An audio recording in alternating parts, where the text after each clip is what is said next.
Recording now. This is Dave Hamill from the Waikiki Club, and he's going to talk about the basics for treasurers. Go ahead. Good morning, everybody. Aloha. Aloha. Thanks for joining. Usually this is the time of the training where people scurry off to do something else, but club treasurer is as important as just about any other role. So thank you all for joining me today for this basic training. It's the first time that I've actually been in control of the screen on Zoom. So I think, Naomi, will you be able to take questions on your screen still? Okay, great, thank you. So thanks again, everybody, for showing up this morning bright and early. So club treasurer basics. So the club treasurer is responsible overall for the club funds, managing the bank accounts and handling all of the finances of the club. So when dues are paid, you're going to receive those dues and deposit them into the club checking account. Any other fees that the club may have that they charge their members for, same thing. Then you're an officer of the club, so you'll be attending the board meetings and reporting to the board a status of the finances of the club. And that's done on a monthly basis. You'll also be making payments from the club funds to any of the entities that you have to pay money to. So of course, for dues, you'd be making payments to both Rotary and to the district. And then you'll also be at times handling the foundation payments to the Rotary Foundation. Not always. Members, of course, can make online or donations directly to Rotary International and the foundation, but sometimes clubs will receive those donations and then you will keep track of that and then pass it on to Rotary Foundation, and be careful that you're keeping note of who is giving that money and for what, because obviously people want it to go into the right category. Another big part about being the treasurer is to maintain the records. So again, in the previous training, there was one of the slides that showed a 5-year window that you need to keep records. I actually have been the treasurer of my club for, I don't know, about 15 years. So I've kept those records that whole time.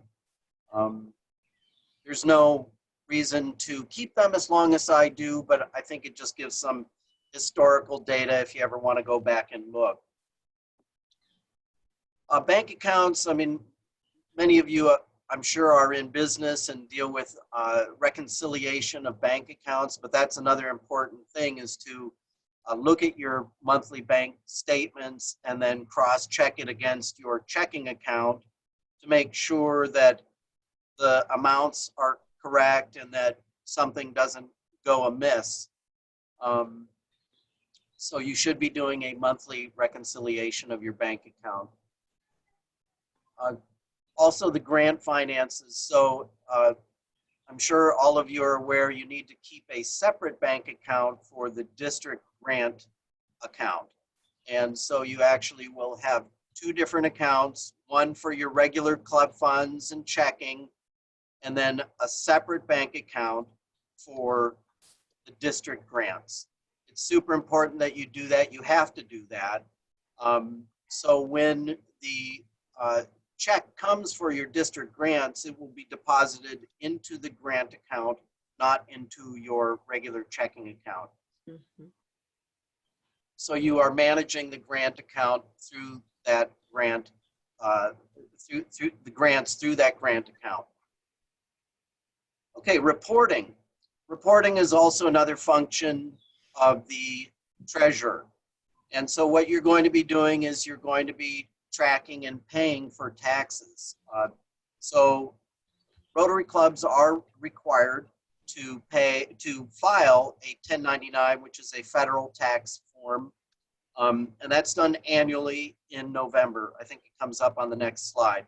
But so there's federal, there's state, which really state is the general excise tax. Depending on the volume, the dollar amounts that are going through your club account, you're either going to be required to report your general excise tax as infrequently as every 6 months or as frequently as every month by the 20th of the month. And then again, you're going to be keeping your board members informed of your overall finances, the financial health of the club, and also comparing how you are doing year to date as compared to your budget. So budget, just before we get on to financial controls, that's another aspect of the treasurer that I advise doing, is to actually creating an annual budget and then looking at the budget as you proceed through the year and how you compare to that. Okay, so financial controls. Again, you want to try to maintain the books as clean as possible. You don't want any abuse or misuse or errors in your bookkeeping. So you should have your club and grant account checking set up so that you have to have 2 signatures. Usually they're the officers of the club and possibly others. An executive secretary is one example that could be potentially signing also on the checks. Then the other thing we do, and I certainly advise doing it, is that you have a little form that shows what the payment is going to be for, and that's another way of keeping a record of each check that goes out. And that should be initialed or approved, again, by the same people who sign the checks. This one, review the bank statements before giving them to the treasurer. Sometimes the bank statements will not be going directly to the treasurer. Perhaps they go to a club PO box or president or the secretary. There's certainly nothing wrong with another person reviewing it before they are given to the treasurer. The treasurer should be doing the review of the bank statements. Again, reconcile your bank statements monthly. Shouldn't take too long unless you have a real high volume in your account. Update signature cards for the bank. So this is done annually. It's a little card that each of the officers would have to sign. It allows them or gives them permission to sign the checks on behalf of the club. Closing your account records in a timely fashion. Again, this is kind of accounting 101, but our Rotary year starts in July and ends in June 30th. So we should be able to close the Rotary year within 2 weeks after the last month of the year. So by July 15th, should have a pretty good picture of everything that happened in the year, and then you'd be able to report on that in the July board meeting. And then submitting tax forms in a timely fashion. Now, Rotary clubs do not have to pay any federal taxes, but you still have to file the form, or you could be given a penalty if you don't do it on time. So certainly everybody should be filing their forms in a timely fashion. Same with general excise tax. If you don't, is there a question? Okay, guess not. General excise tax forms, they have to be post-dated by the 20th of whatever month they're due. Otherwise, you're going to get a penalty. There's a little interest fee and a late fee. So I would definitely advise getting your general excise tax done quickly. You can also pay your general excise tax online. So you can set up an account and do it online. Generally, you don't have to, but you do have to have it post-dated and in the mailbox on the 20th. Okay, back to budget a little bit. So again, an annual budget is definitely, well, it may not be required, but it's something that I highly advise every club to do.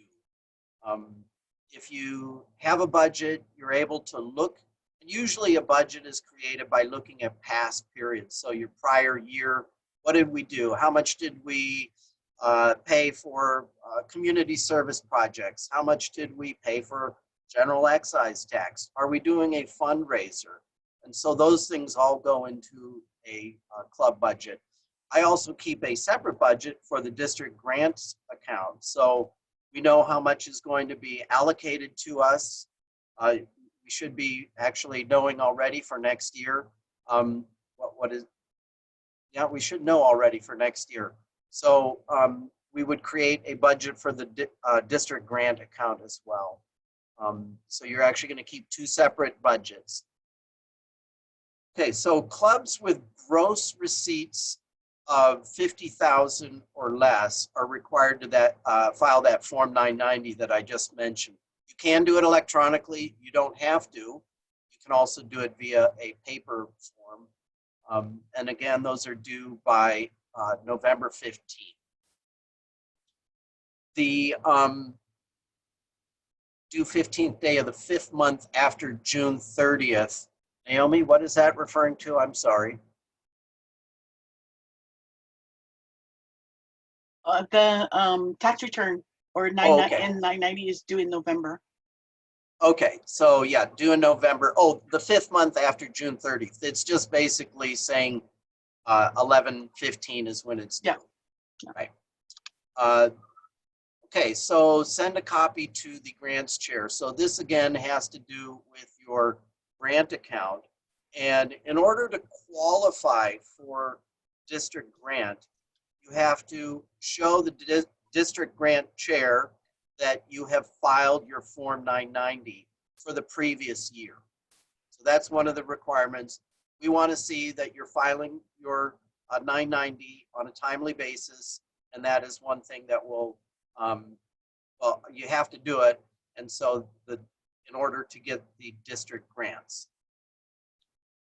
Again, general excise tax filings, you can go to the state of Hawaii if you have any questions about that, the website for the state of Hawaii, and you can pull down all the forms for general excise tax right from that website.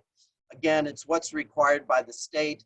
They're going to let you know based on, again, previous year's volume, so dollar amount, how frequent you have to file your general excise tax reports. Okay, now we're going to get into a little bit about general excise tax requirements. And again, there's if you have a tax advisor, it's a good idea to talk to them.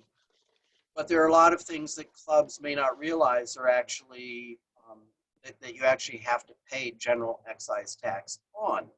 One of those things are fundraisers. So when you do a fundraiser, that is not considered exempt from general excise tax.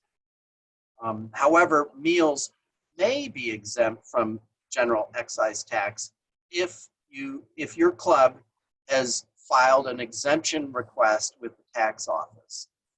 Now, one little caveat about that is if you are collecting and paying excise tax. So say when we go back to having club meetings at a restaurant, for instance, and that restaurant is charging you for excise tax and you are collecting it from your members or guests and paying it to the restaurant, then in fact you would be required to pay excise tax on that.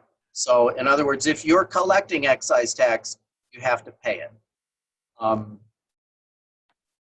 So in the tax office, it has this technical section that describes exactly what is happening there. Things that are, so the meals are a question. For instance, with our club, we do collect tax from our members, and then we therefore pay the excise tax forward. but you can get an exemption for that. So there are certain things like meals that you potentially can be exempted from paying, but you do have to get exemption from the state of Hawaii as mentioned. Okay, and down below is the website that you can actually apply for a general excise tax license if any club does not have that. Okay, this is kind of a template of a basic budget. So you can certainly use this.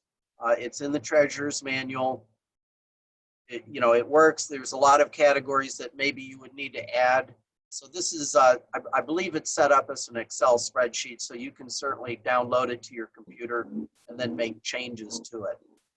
There are also programs that you can purchase on out there, like QuickBooks, for instance, that do a very sophisticated job with both budgeting and reporting on finances.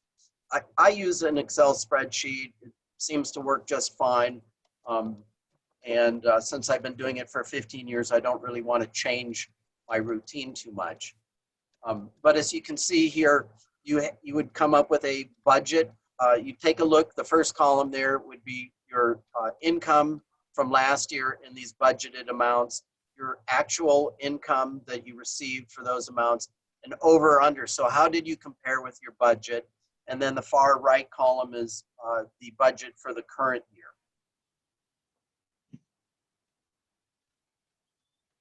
Now, just kind of a quick recap of everything that the club is responsible to pay. So you've got your Rotary International invoice, that's currently $84.33. Your district dues, $60. Hawaii Rotary Youth Foundation, there's dues there of $200 annually. These are, I believe, annual amounts. District Assembly, generally in the past, it's about $20 to $45 per person who attends. So it depends on how many you'd like to attend that. Pre-PATS, that's done here on Oahu, and so it's a nominal fee of about $50 plus for folks lucky enough to live on neighbor islands, the airfare as well. One day, not even a full day of training. PATS, now that's a couple of nights in San Jose, and plus the airfare. So you're paying for the hotel, the registration, and the airfare. So approximately $1,500. There's also the hospitality room that Hawaii always hosts, and that's about $100 to pitch in for decoration and refreshments at that hospitality room. Then there's various district workshops that occur throughout the year, like this one that we're having right now. RILA, it's always a good idea to send a couple of students to the RILA conference. And then the district conference itself, which unfortunately has been canceled for this year, but I'm sure everybody's planning to go to Hilo for next year's with Naomi. So all of those things should be included in a calculation for your annual budget. Okay, so this digs down a little bit deeper into the those things that I just outlined. So the Rotary International invoice. So again, $84.57 annually. It's subject to change, of course. And it includes all of these different things within that. So each member is responsible for that.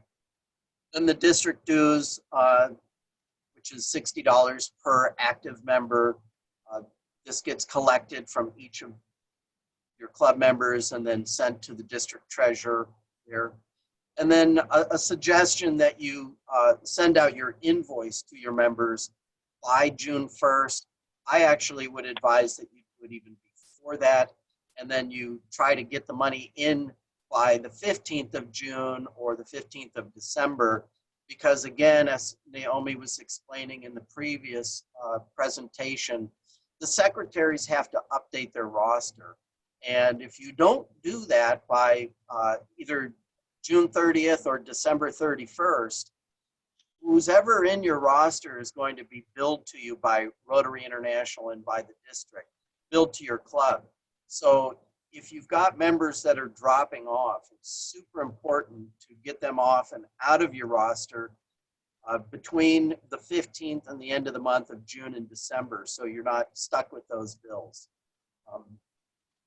I'll tell you from personal experience, it's sometimes very hard to do because you have a Rotarian you think is going to pay, and so you leave them on your roster, and then a month in or something, they still haven't paid their dues, and then you find out that they're going to actually drop out of the club. Unfortunately, you've already committed to having that person in your roster, and so you're still responsible for those dues. Again, here, the dues are based on your membership count as of the 1st of July and the 1st of January. So it's super critical that we go through, and it's sometimes a painful process. I know our club president, hi Carol, is currently working on a few members that we want obviously to stay. We don't want to lose them from our membership, but if they're not going to pay the dues, then unfortunately they have to be removed. And so again, the invoices, where they're mailed to, will depend on your club, but and if you have a PO box or if it's a moving address, depending on who is responsible for it. Was there a question? Okay. Okay, so now the annual dues for Rotary International, there is no increase. Generally, year to year, they do go up a little bit, but I believe Rotary International made a decision recently to keep dues at the amount they're at because of the situation with the world right now. And these pay for a lot of things at Rotary International, all of their human resources, legal, auditing, finance, basically all of their operations for Rotary International to exist. It also pays again for things like insurance. So every member is covered by a general liability policy that's maintained by Rotary International. And of course, the Rotary magazine, you also get that. That's $12. Okay, certain things are only due, you see the asterisk there on the right, they're only due on the July 1st. So they're billed annually. Other things are billed semi-annually. So the one in December is a little bit smaller than that, a little bit less. Lots of resources on the district website for those of you who have a little extra time on your hands right now. It's a great way of finding out things going on, and a resource for you if you're a treasurer. You're certainly a key component in the health of a club, so you should be looking at the Rotary district website and the international website frequently and understanding what's there as a resource to you. Again, the membership roster. So as the treasurer, you do have access to areas of the district website, including the membership roster, the dues, your invoice for your club, and then also the org chart and of the entire district. That's actually, I believe, anybody can look at that section. And other things that are super important for the entire district and your club. Okay, so this is the actual invoice that you'll be able to find online there. And so you would just type in the club, your name, or whoever's the contact name, phone, and email address. And then this is where the amount would be calculated for the number of members that you have. Again, between June 15th and July 1st would be the next one, and then in December 15th to January 1st. Okay, we're going to talk a little bit about the district grant requirements. So one thing is you do not want to actually disperse the funds. Again, you're going to have that separate grant account completely maintained separately from your club checking account. So you don't want to actually spend any money out of the grant account until until your grant is approved. So once you have final approval, then you can actually start dispersing funds. Again, you'd want to maintain that separate account. 2 signatures are going to be required for the disbursements. You may, I know I had suggested 2 signatures on the checking, on the check itself. You can actually do that form where you have 2 initials or 2 signatures approving the payment, and then 1 person could actually sign the check. Again, I advise that you have a dual check, dual signatures on the checks. You are going to have backup in order to make these disbursements. So invoices or receipts are going to be required, and you need to keep track of those. It's very important that you keep those. I maintain a separate little folder for the district grants, and all of the receipts and invoices would go in there, and just in case you get audited. We'll talk about that in a moment. Again, so proof of expenditures. Now, sometimes people go out and actually they're performing the grant work, and they're coming back with receipts that maybe they personally paid for. You know, that's okay. It's okay to do that, but again, you have to get that receipt back before you issue the check to reimburse. So, you know, there should be no differences between the receipt and the invoice amounts. If there are, you're going to have to take a look at that. Why is there a discrepancy there? Again, keep the records for in physical form, so a file for 5 years, and an electronic form also. If you are keeping electronic forms separately, I do both. Again, you're going to reconcile it monthly, so you're going to take a look at your district grant account. Now, your global grant account, you know, there's only a handful of clubs in the whole district that actually manage the global grant account themselves. So it's pretty unlikely as a club you're going to have a global grant checking account. If you do, you know, that means you're actually the lead on the project, and so there are going to be the same kind of requirements in terms of keeping those records separate and reconciling them monthly and reporting to your board monthly. Okay, audit. Nobody ever likes to hear the word audit. Luckily, it's not the IRS that's going to be auditing you. It would be the district audit chair that would be doing that. I've gone through it myself. If you keep good records, if you've got a record of everything, it's no problem at all. It's an easy thing to go through. You just have to show them all of the receipts matched up to the particular grant and your bank statements and so on. It's a pretty simple process. If you're not keeping good records, though, it can be a little bit painful. So again, you're going to be keeping track of the grant revenue and disbursements. So what money came in, either from the district, or if your club is also matching funds, you want to keep track of that separately. And then the disbursement for that grant. Some clubs may have more than one grant going on, so you've got to keep those things separate little pockets. And all be in the same grant checking account, but in your reporting and your bookkeeping, you want to keep those separate. Again, bank statements, you want to keep those. This is all that's going to be looked at in the audit if you're audited. Copies of canceled checks if you're getting those back. Bank signature cards, that's another thing, just to prove who's authorized to sign on behalf of the 2 accounts. If you keep a check register, they're going to want to see that.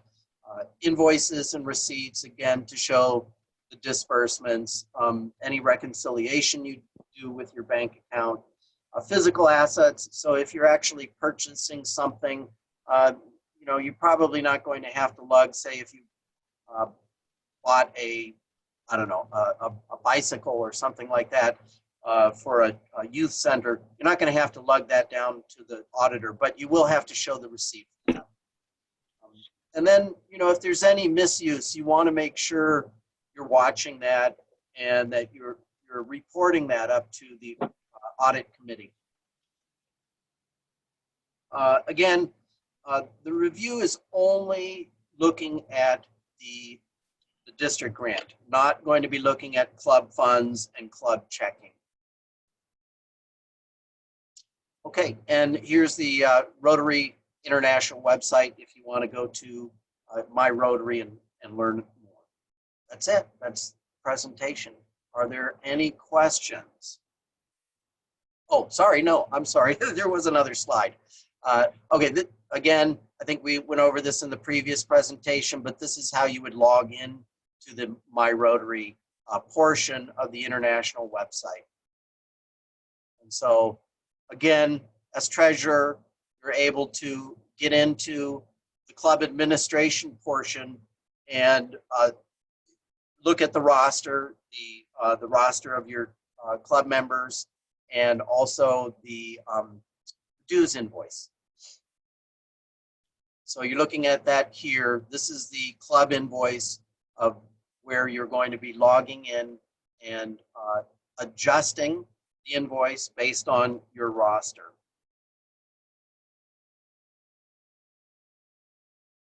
Okay, Rotary Foundation contributions. So many clubs receive contributions from club members, hold it, and then send it to the foundation. That's fine. There's no problem to do that. There are forms that need to be done when you're sending that gift on to the foundation. Now, sometimes members may actually include a donation, say, with their dues. And that's fine, but as treasurer, you need to keep those funds separate. So if a member makes one payment and you're depositing it into your club checking account, you need to make sure that you have a record of that, say, Dave Hamill did a $100 donation to the foundation, but he included it with his dues. You want to separate that out. So you want to keep track of that, because the club then will be mailing a check to the foundation to pay for that member's donation. And that's the form that you see up there on the screen under the Rotary Foundation. And again, if you're sending multiple donations, so say many different members do the same thing, then you want to make sure they're itemized to that person. You're going to need to know their member number when you forward that to the foundation. Okay? And then also what the gift is for. So it could be for Polio Plus, could be for the annual fund. Let's hope it's for share, which would allow it to come back to the district as a district grant. There's lots and lots of different ways, of course, that you can give to the foundation. And so it's important as a treasurer to keep track of that. How did this member want their funds to be used? Sometimes you may have to go ask them if it's not clear how they want it to be used. There are, of course, lots of other ways that you can give to the foundation besides cash, and so you can contribute stock and proceeds from life insurance policies, property, and so on. Those, are not generally handled at the club level. You'd probably need to get in touch with the foundation to make those kinds of gifts. And certainly there are people here in the district that can help with that as well. But generally, you're not going to be handling that at the club level. Lots of resources for treasurers. Also on the international website is the Treasurer's Handbook. I know there was discussion about secretary, so there's also one for the treasurer online that you can download. And it gives a basic list of the responsibilities and requirements of being a club treasurer. Certainly want to be getting the newsletters, your club newsletters, and other newsletters from Rotary International. You can sign up for those as well. on Rotary.org. And you're a key person, so you want to be in touch with your membership and your foundation, and also projects, especially district grant projects. You're really keeping an eye on a lot of different aspects of the club as a treasurer. So I certainly encourage you to look at all the resources there are online, and also discuss with previous treasurers or other people, more seasoned people in your club, if you have questions. Okay, now we've made it to the end. So mahalo nui loa, everybody. Are there any questions on treasurer basics? Dave, Yes. thank you very much for your presentation. I thought it was really excellent. A couple of comments under financial controls. One thing, if the model bylaws, and presumably most of the club bylaws, require an annual financial review. It doesn't say audit, it says review. I've tried to get, we had a club member that was a CPA. He basically refused to do an audit, I think because of liability issues. So I've asked a couple of club members who have some financial background to perform the review. Right. That's to protect you as the treasurer and also to protect the club.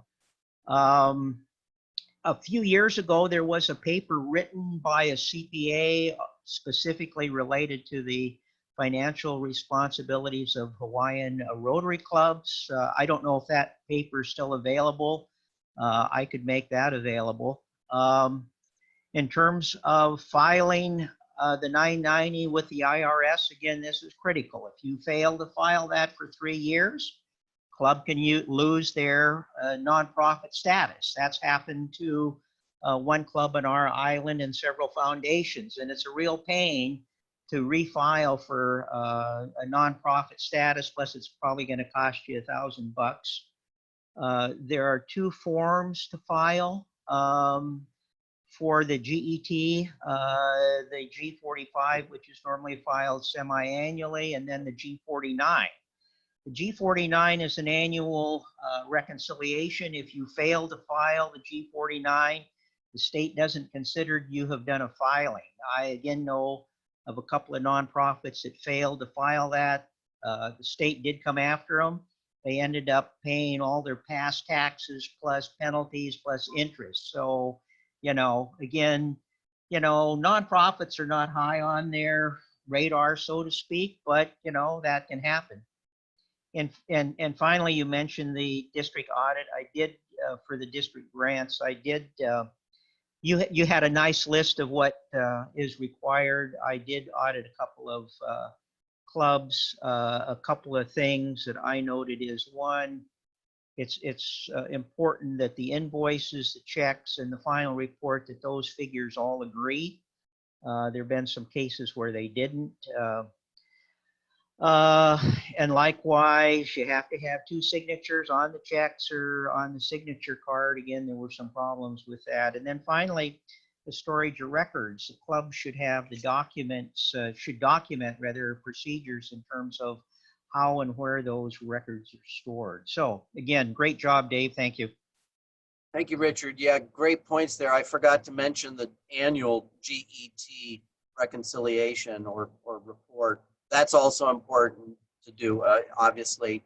Hopefully, when you do your annual GET report, it matches your prior periods. So, but that is the form that if you do make a mistake or uncover an error, that you're able to correct it at that point. And one more point, as far as the doing an annual review, it is a great idea. It's not mandatory to do a review. If you've got a finance person or an accountant in your club that's willing to do it gratis, that's fantastic. But you don't actually have to do a review, a financial review or a financial audit. Great idea to have them, though. Thanks, Richard. Appreciate that. Hey, Dave, Well, this is Naomi. I think it depends upon what's in your bylaws. Right. Well, that's true. Yes. Right. So if your bylaw says you need to do it, either you change it or you need to comply. So very different between a review and an audit, and audits are really expensive. So even for the district, we're moving towards review, not audit. But I wanted to ask everybody, the question about dues has been coming up, that right now people are having a hard time, and coming up in this next year when you're going to be sending out your dues invoice, that some people might not be able to pay because they're having a hard time. So what are you guys doing for keeping your members engaged? Are there any ideas on reducing dues or waiving dues on your club level side? I'm going to unmute all so you can participate. Naomi, the Wahiwa Club has always offered a half-year dues payment option, so they could pay year dues. Can you hear me okay? Okay, wait, sorry. Okay, I'm going to mute all, and you can unmute yourself, Kate. Sorry. Okay. All right, we'll do. Okay, go ahead. In Wahiwa, we've always offered a half-year dues payment option, so people can pay half of the year now, or June, and then the other half in December. It helps defray the total costs. Some clubs have gone to monthly, so pay monthly, so it's a smaller amount every month. Okay, other ideas? I'm interested in other ideas because we definitely have some members that right now they can't pay anything. So we haven't totally discussed it yet and come up with anything. Okay. Well, maybe the club has saved money this year by not having not having the expense of assembly or sending people to district conference. So maybe you can give a scholarship to those people who cannot pay. What about other people, other ideas? I Yeah, know we- Rotary Club of Honolulu, we're not at the Royal anymore for meals, so we're cutting their cost there. So they're actually reducing costs because we're Zooming now. I can't tell you what that is, but that's what they're working on. Right, and you also went to less meetings at the Royal and doing Pauhana, right? So that helps Exactly. with Yeah. the expenses. Marianne? Yeah, I was just going to add that, since we're not having physical meetings and you don't have to pay for the meals where you usually have a meeting, and you don't have speakers, so you don't have to give a gift or whatever to a speaker. There are some ways that you can cut back on club expenses. So maybe those who are having a hard time, at least for the first half of this Rotary, next Rotary year, you can forego their club dues, or just have them only pay what's necessary to cover RI and district dues, but not for anything else that you normally would include in your club dues. Mm-hmm. So reduce dues. Okay. There was a question about whether Rotary International or the district reduces the fees given the situation. That came up in the last meeting we had. Yeah, so Rotary International is not increasing their dues. Every year they increase it, but they are not increasing it. So they do have a big chunk of expenses they need to cover, so they are not. Mary Albets is saying that some of the other members would put in money to cover other members' dues. So, if you have a reserve, you could give a scholarship to people who can't. Other ideas? So even for the district, we're looking at how we can reduce dues, and one, reduce expenses, and one is by not having to send people to other islands for assembly. We can do it by webinar. We save at that side. So what if for the district we waive the dues for July? What? No reaction? That would be very helpful. That would be Naomi. Excellent Let's do idea. that. Okay, so because we didn't spend a lot of money on sending people to district conference or convention or having people go to assemblies, we are saving a lot. So we are looking into waiving the dues. So what we'll do is credit you. So we need to know how many members you have as of July 1st. And you use that money. You can still collect it from your members and use that to pay for your expenses during the year. or you can just waive it or reduce it for your members so that they can keep on coming in as a Rotarian. So stay tuned for that. That is in the works that we want to do that. So, we want to support all of you, and this is one way that, we need to support you. Of course, those dues came in from you, so if we didn't use it, it should go back to you, right? Thanks, Okay, Gail. so Joe Park has your hand up. We were discussing maybe paying everybody's dues for them, so as not to embarrass anybody. And then solicit donations for people that can afford, can give money back to the club. And that way we meet our obligations and still help people. Great idea, Joe. And Joe, Joe is our newest PE for Kona side. So welcome, Joe. Lahaina, I'm sorry, Lahaina. Nancy, you have your hand up? Yes. I think the symbolism of the district coming through with some type of a dues reduction or consideration is possibly even more valuable than what that dollar sign might be, because I think right now people are really feeling if something's optional, they're not going for it just because of the future is so scary and unknown. So I think if district can come up with some kind of a relief of some dollars, it will be very, very well taken by the general membership. And I love the idea that those can give and those that can help everybody else. But I also believe that if you give everybody something for free, then they don't value it. So I might be looking at trying to get to where we can help people with half of their dues if they're having a hard time or something, but they still participate in some way, so they really value what they pay for.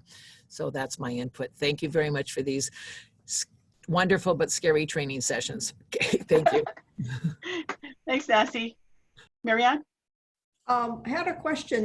Dave had on his list of potential expenses, the pets training, $1,500 for the budget. Based on your experience, Naomi, is $1,500 going to be enough for next year? Okay, well, depends. So next year at San Jose, it's $750 for registration. And then if you stay 2 extra nights, there's $100 each night for a shared room. Plus, if you get the airfare early, you can get it under $400. And so that's how we came up with that amount. So by the way, we decided to go in the fall. I don't know if Eric is going to announce this, but anyway, for the following year, we're going to move to Southwest Pest, which is a little bit cheaper. And you can fly back on Sunday, so you don't have to spend that extra one night in San Jose. So for the following year, you might be able to reduce that amount. Okay, so we have this next session coming up with leadership opportunities. So thank you, everybody. Let's give David a hand. Thanks, Dave. And I'm going to stop recording.